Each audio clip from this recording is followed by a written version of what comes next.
Your uni, your team. From kick-off to the final whistle. This is the Shock Radio Sports Show. Good evening and welcome back. This is your sports show. It is Wednesday the 12th of March. I'm joined by Josh Bingham and Corey Bissell. Yes, Corey making a return after... It's been a long time. It has been a long time. It's probably been over a month now. But very welcome, very welcome. We're having withdrawals from here at Shock. We wanted you back. Withdrawals is crazy. Yeah, we're going to be talking all the footballing news, all the sporting news that's gone on. Salford played last night, but there was some big news. Lots happened this week. I know. There was some big news in Stretford that was revealed yesterday for the future. But first off, we are going to talk about Manchester City, but it's Inhaler first. That was Inhaler with Your House, and we're back for your sports show. We're going to start with Manchester City, who did play Forest away at the weekend in the dinner time kickoff. They lost 1-0. Corey, do you want to give us your thoughts on that? Forest are ridiculously good, aren't they? I think you've got to give credit to them before you start saying the same old that we're saying about Man City at the minute. They just can't control games the way that they used to, and when they do control games like they used to, they can't finish chances anymore. I mean, Haaland had 1-2 shots all game. They made 0 big chances. Yeah. Which, for a City team, that is unheard of. They're not only making 2 or 3, and you go back to the days of old, they'd make 3 or 4, Sterling and miss 2 and then score 2, and they're not even doing that now. No, they're really struggling at the minute. I think the new signings in January you hoped would bring in some sort of renaissance and bring them back to how they were, but it just hasn't landed that way at all. Omar Marmoush, probably the only one in my opinion that's sort of done anything of note as of yet. Yeah, some of the signings that they made for big money are young players, and they are looking to the future. But Josh, has there been a mistake by Man City not signing someone proven to help them improve the form? Potentially. I think, they had a bit of a up and down January window. Saw a couple of players like Kyle Walker take the leave, off to AC Milan, and then, of course, the big one was Marmoush, really, which was the worst kept secret in football back in the day. But yeah, City, as usual, just seemed to be struggling, and, credit to them, it was a close game, and Forest are in absolutely ridiculous form. They're having such a good season, almost a level above what we saw with Newcastle back in 2022-23. There's such a great counter-attack inside, and it's not a style that you see much in football now. Exactly, because they don't have a back four necessarily that is that threatening. If we go down to the crux of it, if you think defensive teams, Fulham come to mind, amazing back four, but what Forest are able to do, their front line is fantastic. So that counter-attack, they're able to whip the ball forward onto the wide areas. And then you've got people like Chris Wood and Morgan Gibbs-White who are able to just get there. And, there's such pacey players as well that just really rattle most teams. But I think just on Forest, one thing that really strikes me is, yes, they're having an amazing year, but I'm concerned a little bit about what's going to come next season when, inevitably they get to the Champions League. Because I'm thinking, is this going to be a case where we see, like we did Newcastle a few years ago? You've seen it over the past 10 years. Like that Wolves team that got to the Europa League fell off a cliff when they got there because the squad was too thin. So what are we saying? Forest need to keep hold of the squad that they've got and add more direct players up front and better defenders. Is that what we're saying to compete? I think in the a few players who've had that European experience, because again, it's a squad that's very new to sort of this level of football. And I know I'm bashing Newcastle a little bit, but again, I go back to their example when... in fairness, they were in a really hard group back when we still had the group stage, but they just got knackered and they couldn't keep up with the pace of it, as much as the fans were just brilliant. Would the new format then aid Nottingham Forest? Because we've seen Celtic, who famously haven't got through group stages in ages, get out of the new league format and actually play a knockout game. Would that help Forest? I don't think I'm with you on this at all. I think Forest are great. I think they'll only go sort of... I mean, you say Newcastle, but then straight away they're back in and amongst top 4, top 6 contention. I'm more saying, I think next year we could see a drop-off, perhaps. There'll potentially be a drop-off, but we watched Forest come up from the Championship and immediately drop 130 million on players to take them to sort of a comfortable mid-table level. As soon as they've got a sniff. I can't even say it. It's been a few weeks, lads. Leave me alone. But as soon as they get a sniff of top 4, you think that owner is not going to go absolute hell for leather on They've signings to spent keep them, though. They've spent 450 million over the past 4 years in the league, which is mental. By far one of the most out of any club. Give them Champions Premier League money, they'll go to stay there. I do agree with you, Josh, in the point that we've seen it famously. New teams that aren't experienced in European football, playing Tuesday, Saturday, Wednesday, Saturday consistently, do fall off. But at the same, and I agree that I don't think they'll push on from wherever they finish this year. But at the same time, that style of play facilitates like a rest because they're not holding on to possession, they're not battering teams. It's electric football that's really pacey, really powerful, but it's not consistently like that. So yeah, so and the we style don't. of play is like. Sorry, you go. The style of play works. The counter-attacking football works, but it's not like you hold on to the ball. It's not the gegenpressing system that we've seen big teams like Liverpool use over the past couple of years. Yeah, and again, as well, a lot of Premier League clubs are kind of going down the possession football route. Typical short pass play, tiki-taka almost. And again, it's such a different the style of like that aggressive counter attack. You don't really see that in England very often, and I think it's rattled quite a few teams. I'd expect quite a few more to try it. Some of those are smaller clubs towards the lower end of the table, the people like your Crystal Palace who have the players who can do that on the front three. I really enjoy watching Forest. From a neutral perspective, they're probably the second best team to watch in the league, behind Liverpool, with the amount of goals that they score and the way that they play. 100%. And we see that football's cyclical. Do you think more teams are going to adopt this style? Yes, definitely. Yeah, 100. Like I say, Crystal Palace is a club that really could have a shout at doing that. But no, I think it's going to be a philosophy that a lot adapt to. But again, I'm just not sure if Forest are going to maintain it next season. But maybe I'm being a little bit cynical. I'm always open for an underdog team. But yeah, I guess we'll have to see on that. But again, for City, just not what they needed really, and it's solidifying the fact that they're just out of contention this year. If we do move back to City, they're out. I think we can say they're out of the league. They're 100% out of the Champions League and the League Cup. They've got the FA Cup to play for. They have Brighton this weekend, and then they go away to Bournemouth in the FA Cup. Should we just talk about the FA Cup game? Because Corey, do you want to give us your thoughts on Bournemouth? Because they're another side like Forest that have been really tricky this season. Andoni Iraola, he's unlucky in this league where there's been so many good managers like Nuno. He would sweep up that manager of the season for most seasons in the last 4 or 5 years. Bournemouth play really good football. Again, similar to Forest, really. It's not necessarily focused on possession. I know just before Christmas they had sort of relegation zone for possession, but top 4 for shots on target. Antoine Semenyo, I think, he's only behind Haaland and Salah for shots on target in the league. So they just get a lot of shots off, a lot of sort of driving through the middle of the pitch, which for Man City is going to be a problem, to be honest. So they were excellent against Spurs, and Spurs aren't the Spurs that we've seen over previous years. But there was a counter-attacking play. It got ruled out. Kluivert scored, but they won the ball on the left-hand side, and they beat all the Spurs players and got an excellent cross in the box. Kluivert just put it away, and it got ruled out for offside. But there's promise there, and we've seen it. Bournemouth have been great. They've been a real threat. They're sat 9th in the table, which for a Bournemouth side, we're normally seeing them 15th, 16th. So it's great. And like you said I love what you said about Iraola. He would sweep everything up. Bournemouth versus City, FA Cup then. Is it going to be a tricky test, Josh? Yeah, definitely. Because I think Bournemouth, like you say, just have that energy that we're seeing a lot of these, I say quote unquote smaller clubs starting to get. Your Fulham, your Forest, Bournemouth. The list goes on, and yeah, City are not really in a comfortable position right now. I think confidence-wise in the changing room was still, they've picked up from where they were a couple of months ago when they were just consistently losing or drawing. Back in the thick of the Champions League as well. Carabao Cup got knocked out, but there's still a sense of, I guess, just not the right attitude within that City changing room. Like they're very defeatist. And you can kind of see it from the way that they're playing, whereas Bournemouth are like, wow, this is the best we performed in years. Let's just keep pushing. They're pushing, of course, to go as far as they can in the FA Cup. And then in a league perspective, they're looking to try and snag maybe a Conference League place.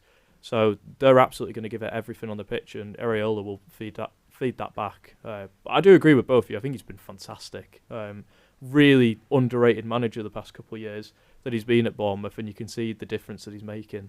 We've obviously discussed that City's issues are the loss of Rodri. Do we think it is just that, or like some of the recruitment, like we said in January, it's not worked, they've not hit the ground running? Go on, Corey. What? I think at the beginning it was a loss of Rodri. I think it then spiralled into something much more than that, which was they just got in a complete habit of losing. I think they could have addressed it in January. They didn't. I think the Omar Marmoush money, while he has been very solid since he came in, I think it would have been better spent signing more midfielders than just Nico. Well, you look at that midfield. Gundogan, they signed in the summer from Barcelona after selling him. He was riddled with injuries at the beginning of his career in City, then hit the ground running. Not half the player he was. Especially, did he score 2 goals when they won the league away at Villa? Yeah. Believe so. Yes. They've just allowed that squad to age together. Yeah. I do agree with you. It's aged, and they're replacing it now, when in theory they should have replaced it probably 2 summers ago. Been a bit more ruthless. I'm not saying, because City have famously been ruthless, but like getting rid of Sterling and getting rid of Cole Palmer. When in theory you probably should have kept Cole Palmer and got rid of like your Kyle Walker and not brought your Gundogan in.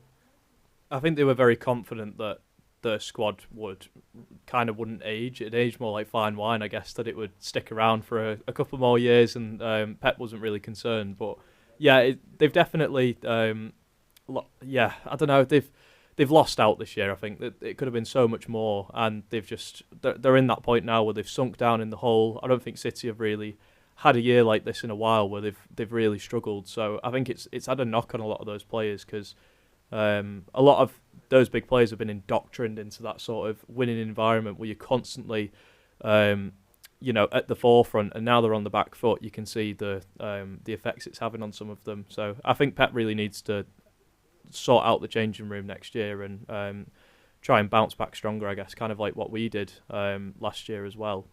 One final question on Manchester City. We have discussed the FA Cup. Do we think they've got a choice in putting your strongest team out there and trying to win it? Yeah, I think they have to. They have to, but then at the same time, do you think they get top 4? Because that's not...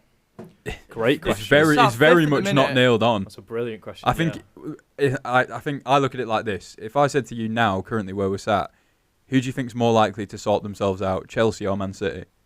Don't forget Newcastle as well. Well, yeah, of course. I'm looking from 4th down. You've got Chelsea, City, Newcastle, Brighton and Villa and Bournemouth, all within 5 points of each other.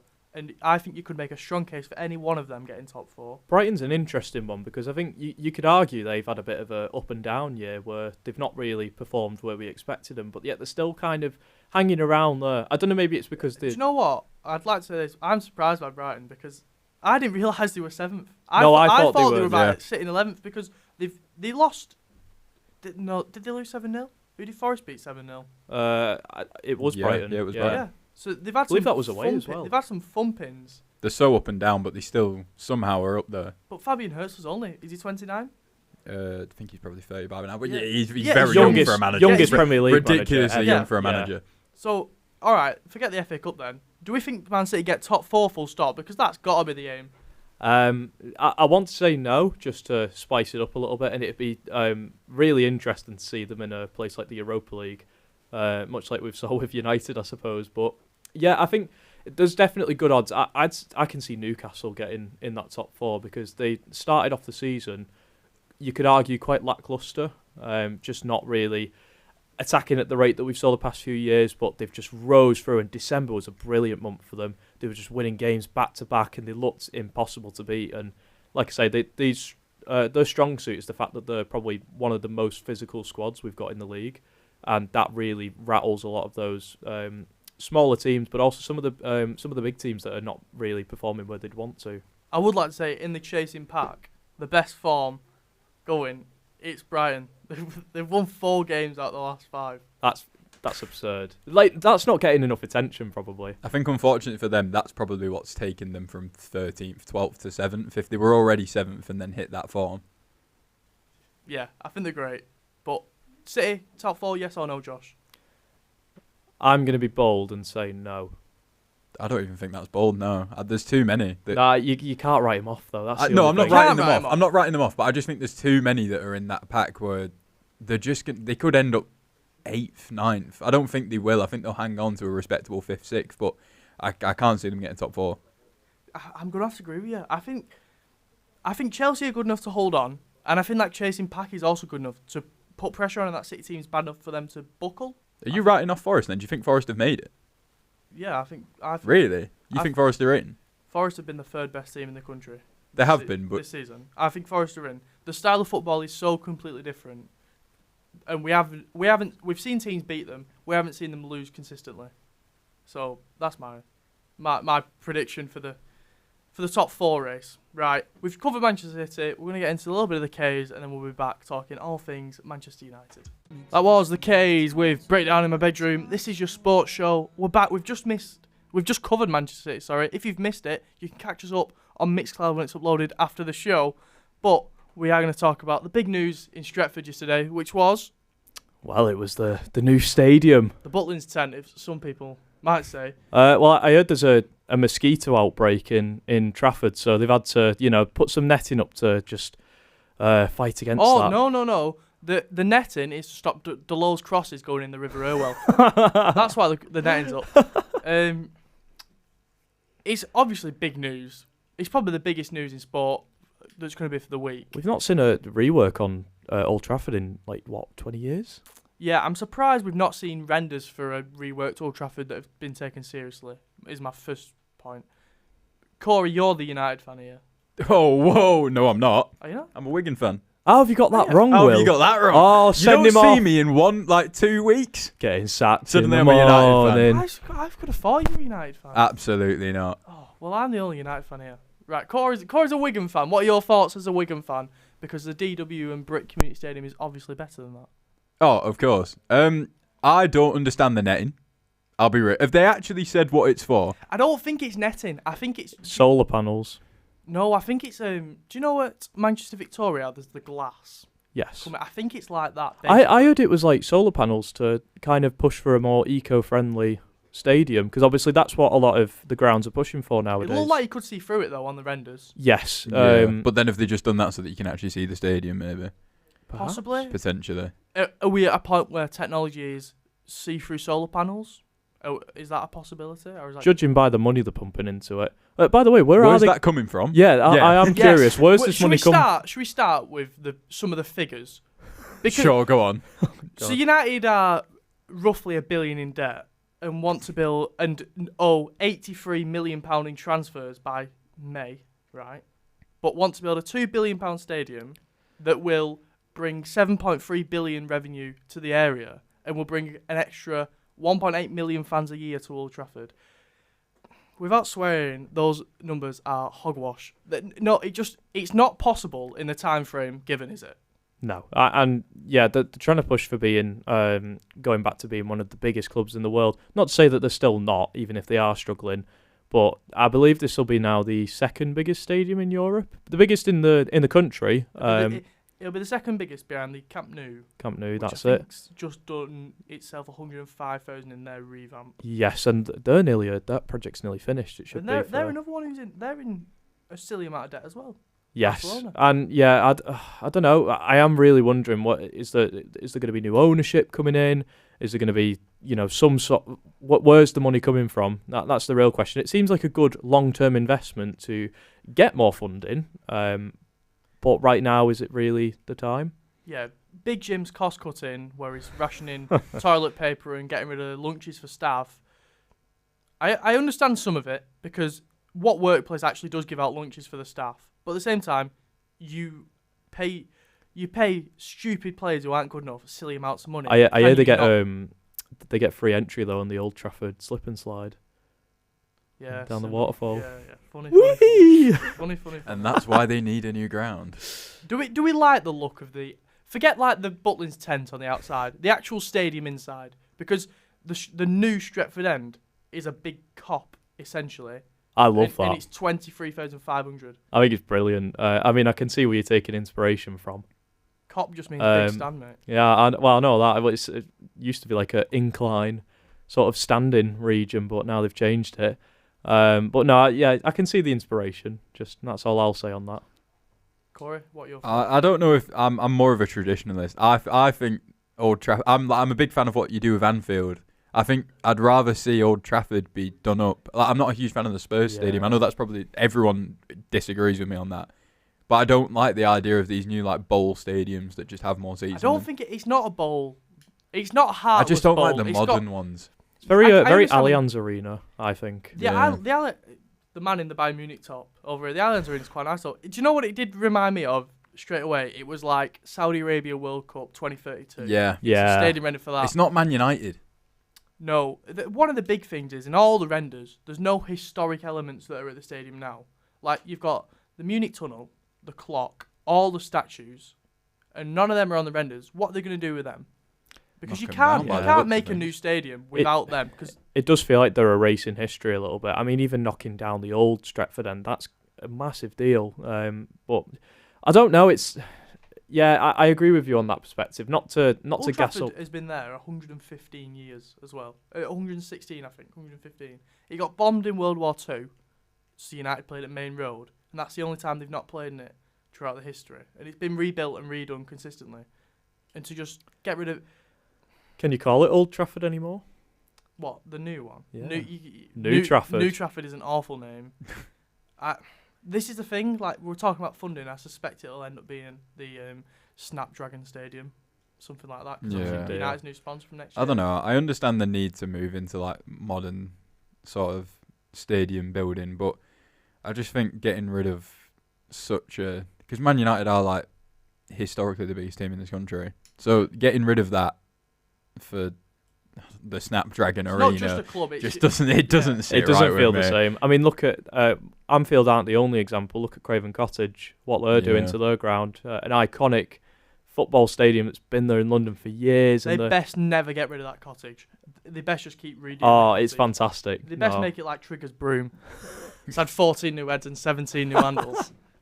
But I don't know. I don't know what. I mean, I know there was a lot of problems with Old Trafford, and again, that's down to the fact that they left it too late and they didn't the whole reason rework that it. it got redone in the 90s, and the whole reason it stopped is because the technology to build over the railway line wasn't there. And then when it was there, the funding was cut because the ownership changed. So I understand why it's not been done, but I don't want to leave. But I don't want to leave, but the renders aren't soulless, and it's not a bowl.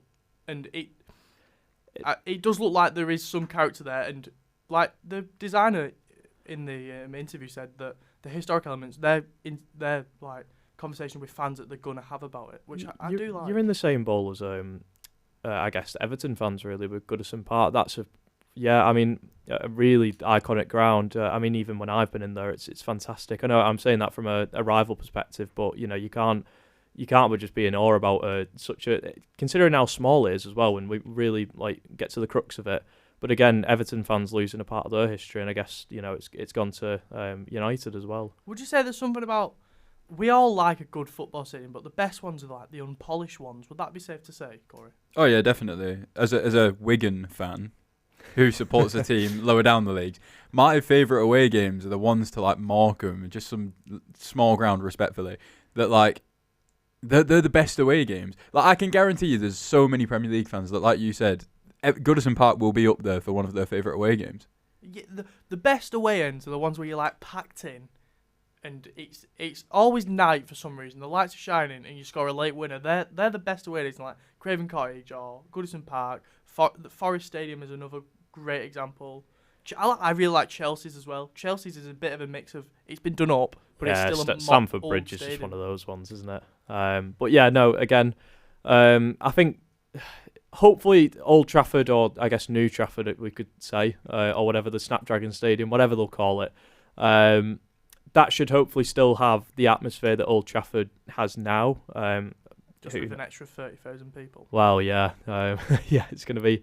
I mean, it's fantastic that they're going so bold and trying to, effectively go bigger than Wembley and make it, Britain's biggest stadium. But yeah, you can't help but look at it and think, from a United fan's perspective, of a lot of history is being lost there. I think they're aiming for non-Man United related things. So I watched the overlap with Gary Neville and Jim Ratcliffe, and even he admitted, he was like, we need Champions League finals here, World Cup games, and it's like, okay, yeah, but who's playing in it every week? Can we think about that before we think about anything else? Yeah, there is a feeling amongst, I say the older fans of like that are 50-year-old that came in the 80s and have stayed, that they're the ones being forced out in. And I hate to say the phrase, but for the tourist fans, it will come, spend a couple £100 in the megastore, buy tickets, spend money in the stadium, Stand there with the foam finger. Yeah, and like where I go now, I sit above the tunnel, and it's all season ticket, all safe standing, and it's rare that you see any of the tourist fans, and I don't like the term like die-hard fans, but it's like your more traditional support. I think it's safe to Borderline say. ultras. Yeah, Since we can't have them in our country, but yeah, and I think that's what is it. Fear of being lost. yeah, I guess them local fans that have kind of grew up reeved in red, and have kind of grew up with maybe going with their dad or some family members to go watch games, and then doing it themselves with their own kids. That was kind of the traditional route for many football fans. But yeah, you could argue that's being lost, but at the same time, I'm sure it'll still have that same atmosphere really that Old Trafford did now, really. If we look at it from not a footballing perspective, but a perspective of it's going to impact Salford in a major way, there's going to be so much development, so much funding, that's ultimately got to be a good thing, isn't it, Corey? Yeah, of course. I think everything other than the traditionalist die-hard fan aspect of it, and where's the money coming from, but outside of that, it is only a positive thing. I might finally get a job round here. That might help. But yeah, they're supposed to be helping transport as well, and that with like tram lines and stuff as well. So again, that would be great. But it has been government backed, and people at the beginning when it first got announced about a year ago were very, why are the government paying for it? But they're not. I think what they are paying for is it like update to the transport links. The surrounding area is going to be government funded, isn't it? Yeah. What I imagine will happen is like it'll just get future proof that surrounding area for all developments, and trams and buses, all like the electrics and gas and water will just be ripped out, sorted out, and then whoever's paying for the stadium will pay for the stadium. Well, the stadium itself will get council back in, and then the rest of it kind of will be on a nationalised scale, because it's a part of, I guess, a project really by the government to make the north, modernise. It's levelling up, I think they call level it, up the north, really. Areas like Trafford that haven't been touched for a very long time.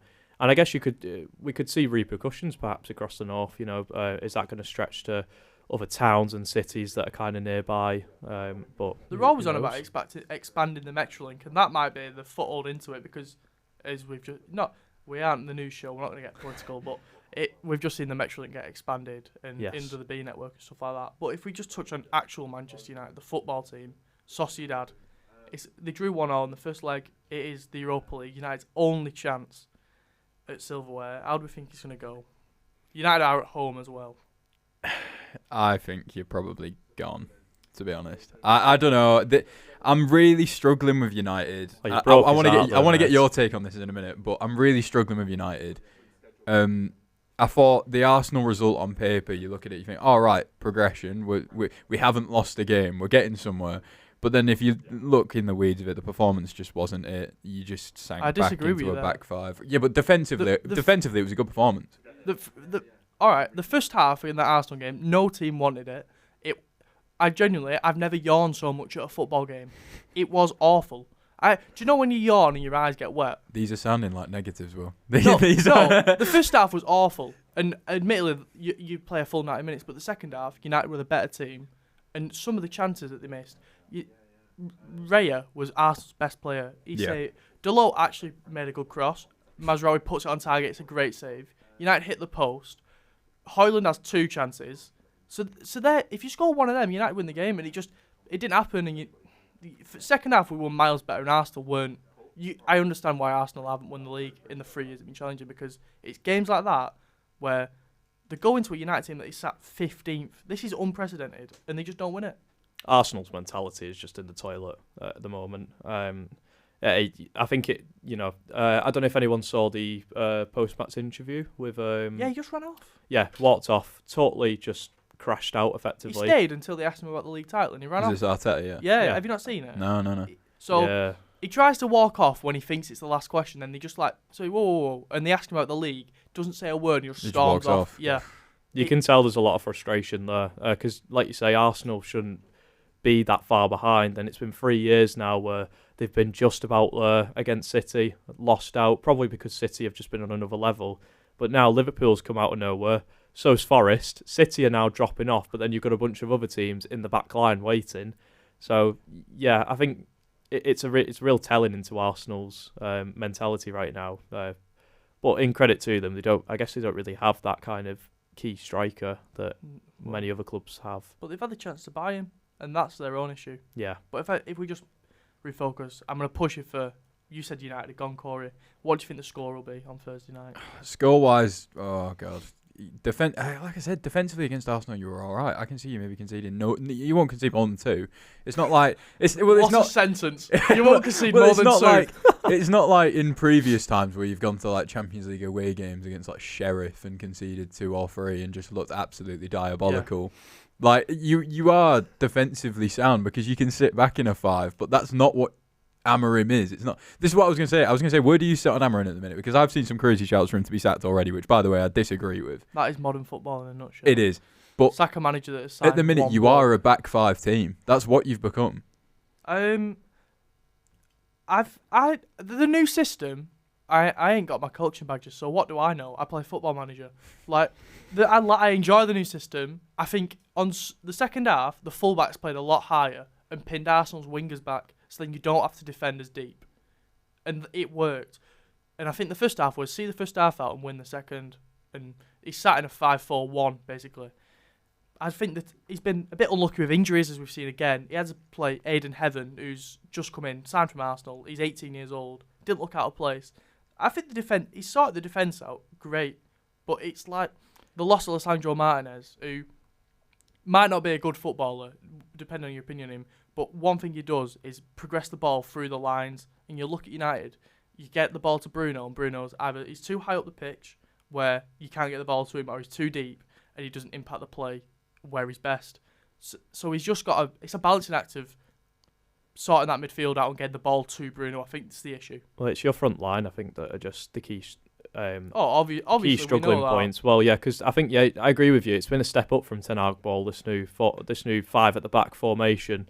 But again, your front 3 are just lacking in squad depth entirely, and Hoyen's not really in great form. I mean, it seems like he's basically ghosting every game, where he's had opportunities like shot on target, but half the time he's just passing it off and giving it to someone else. So I mean, his confidence is shot, as you'd say. His confidence is just gone. Yeah, and I think that is that really his fault. I mean, you could argue maybe not really, because he came into the club at a really troubling time. Obviously.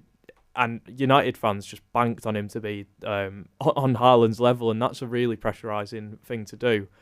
Then you've got Garnacho, who I still think his mentality is completely wrong. He's just walking in too overconfident, and it really just shows how he's trying to be a bit of a maverick player when that's not really what you guys need. Really, the only 2 that stand out are Bruno Fernandes and Ahmad as well. Ahmad's great. The injury to Ahmad is probably killed that our is, attack. yeah. And I think getting rid of Rashford, who obviously whatever happens behind closed doors happens, but consistent goal scorer. We have seen it, whether people want to admit it or not. He's had 3 20-plus goal seasons from the wing. I not think a centre forward. That was a good decision by Amorim. You look at Arsenal when they called Aubameyang and Ozil, and them sort of characters. I mean, Aubameyang came off the back of a 20-goal season, and Arteta just kicked him out. He was like, "No, you're not the right character. You're gone." Character is obviously the big issue, but we look at United. There's not enough goals, and you got rid of Rashford. He's not scored at Villa, but you put him in that team and he probably scores more than Højlund does. He's had a couple of assists though, hasn't he? Yeah, him and Asensio have been amazing. Oh wow, the link up, unbelievable. I'm not looking forward to facing them when our time comes.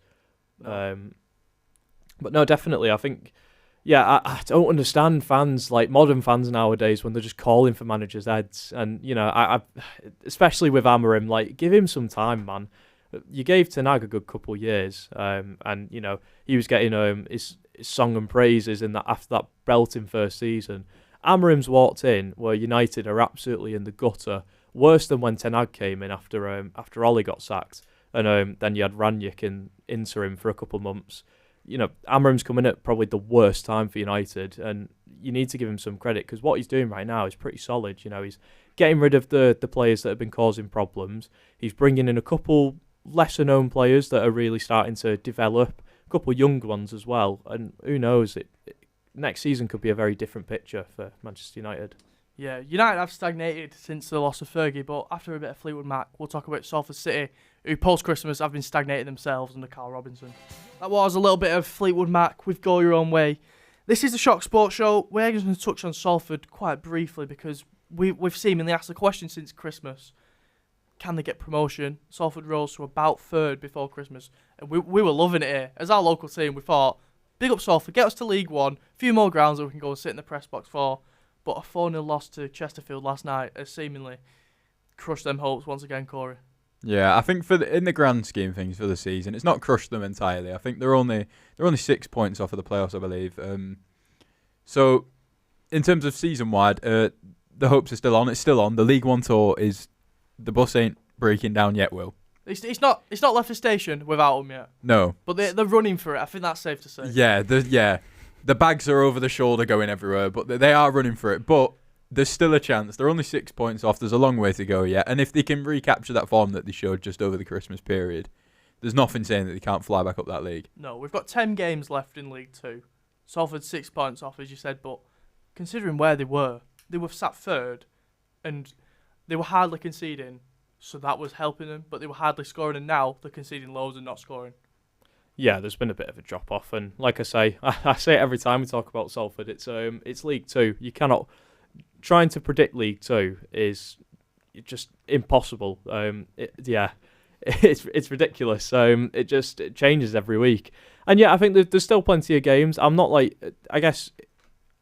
not concerned for Salford. I think they've still very much got a chance. It's not like they've had an absolutely humongous drop of form. I think it has just been quite brief, but because the league is so close, the stats and whatnot tell a very different picture. But I think if you actually look at Salford, they're still showing that energy that you need in a league like that, and I think very much they could have still a chance at potential promotion. But I suppose we'll have to see. It's very hard to predict Salford City, I think, this year. Yeah, I look at the top scorers. They've got Cole Stockton and Adelican on 9 goals each. 18 goals between He's two got sent strikers. off, though. Yeah, he got sent off last night. And that's not good enough. You want 15 from both your strikers, really. Honestly, I think Salford City have had the most red cards out of any club in League 2 this season. They got that record quite early on where they were just getting yellows after yellows and a couple reds thrown in as well. I think they're definitely up there as they've had some of the most bookings. I don't know if Will's looking. I am looking. You're right. He's got Google up now. He's quickly speedrunning trying to find whether I'm right or wrong. So I might just embarrass myself live on air there. Yeah, I think while you're having a look as well, Cole Stockton only on 9 goals in League 2 is crazy to me. He was a 20-goal League 1 striker at some point. So they've had 5 reds, and I'll read out the top people on yellows because the 2 top people on yellows are on 10 each, which is a suspension, and then the next one's on 8. Then it's 7, 6, 6, 5, 5, 4, 4. That's the top 10. So it's a silly amount, isn't it? Yeah, ridiculous. Yeah. If I just quickly do the maths whilst... I mean, 5 red cards on its own is just absolutely absurd. And I know, again, it's League 2. You leave everything on the pitch, but yeah, definitely not really what they would have wanted, I guess. But, you know, I'm not going to discount Salford. I think they've definitely got good odds. If my maths is right, 57 yellows between the top yellow carded people in their team. That's absurd. Which works out 5.7 each. Which is 5 is a suspension, isn't it? Yes. If I'm right. Well, there's rules around like the timings of it, but it resets at Christmas, doesn't it? Yeah, around there. But that's still silly. Well, you know what managers want. They want you to live and die for the badge on the pitch, give it everything. So you know. Yeah. Well, I don't think you were impressed by that. I can see that. I'm not wrong though, am I? Like, you know, all managers want is a big graft, and you do love it when your player puts in a big challenge, but there's a big challenge and then there's silly 57 challenges. Yellow cards. Then there's 57 big challenges. That's definitely big challenges. I do 10 players in your team. I really do credit Salford for the fact that they are willing to go for those heavy challenges. You know, some at old school. Proper old school, argy-bargy sort of football. What a phrase! I know. Straight out of the pocket, honestly, under pressure. But can we just put the handbrake on for a minute while we're getting towards the end of the show? Because I just want to touch on the other Salford club. Can we touch on Salford Red Devils very briefly? Because I think it's very apparent that, you know, I just want to offer my sympathy out to any Red Devils fans out there. I appreciate it's been an abysmal start to the season. Is that a word we can use? Abysmal's putting it lightly. They've had financial troubles, but they've also suffered from a lack of a squad. Really, yeah, I mean, financial troubles have also gone well, we can't pay our best players, so they're not going to play for us. 4 games in, yet to win a game, no points, bottom of the league, looking at relegation. You compare it to the club that's been promoted, Wakefield, who are in towards the top end of the league and have looked really competitive. I mean, it could not have gone worse to start the season off for Salford Red Devils. And again, the biggest deficit, the first game of the season went Saints away.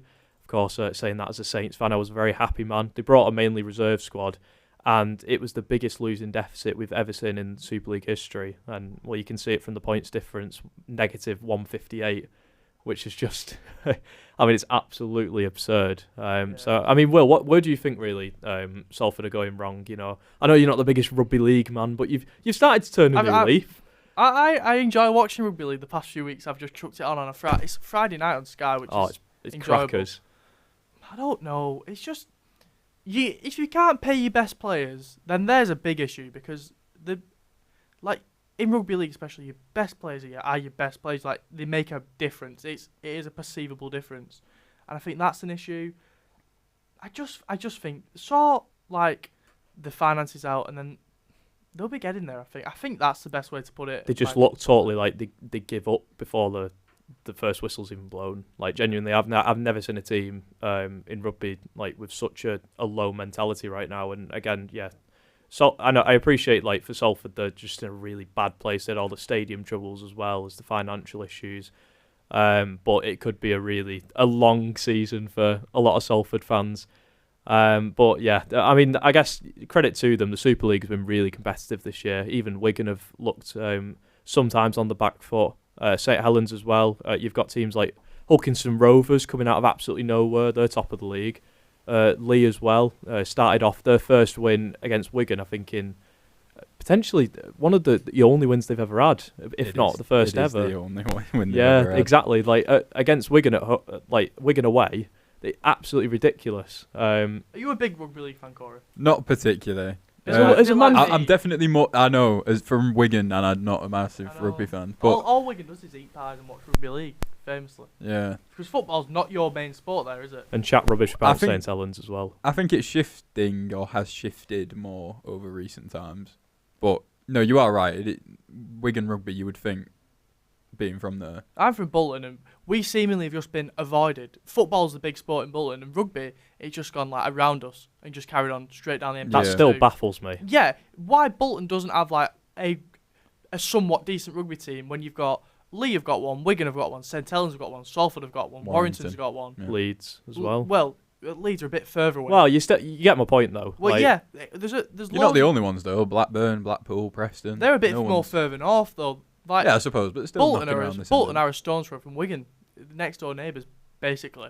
I always say the same about Liverpool as well. Like, you go towards the other end of the northwest, and they've got virtually nothing. Like, rugby's invisible there. It's just football. I said to you the other day, rugby league is M62 ball. It's played yep. It's played along the unless M62. Unless you're Catalan. Well, yeah.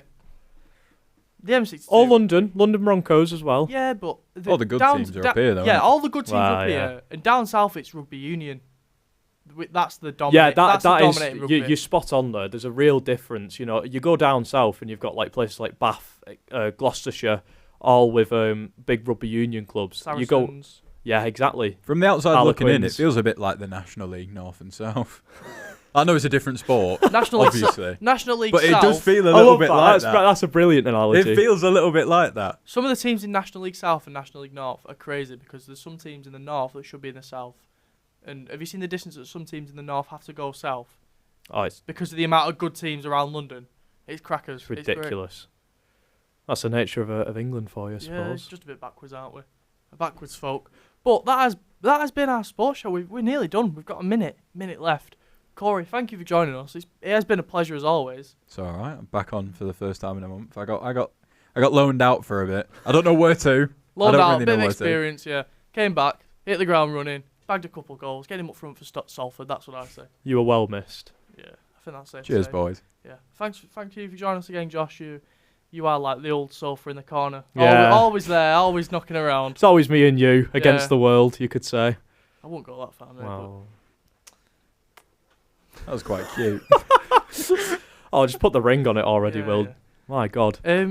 thank you, everyone who's listened tonight. You can catch everything that we do at Shock TV. All our broadcasts are on there. And Varsity is on the 26th of March. 2 weeks. That's soon 2 weeks. round. The sirens are going off. 2 weeks. And we'll be battling Chester. We'll have a broadcast all day on YouTube and on the radio. It's going to be mega. Thanks for joining us.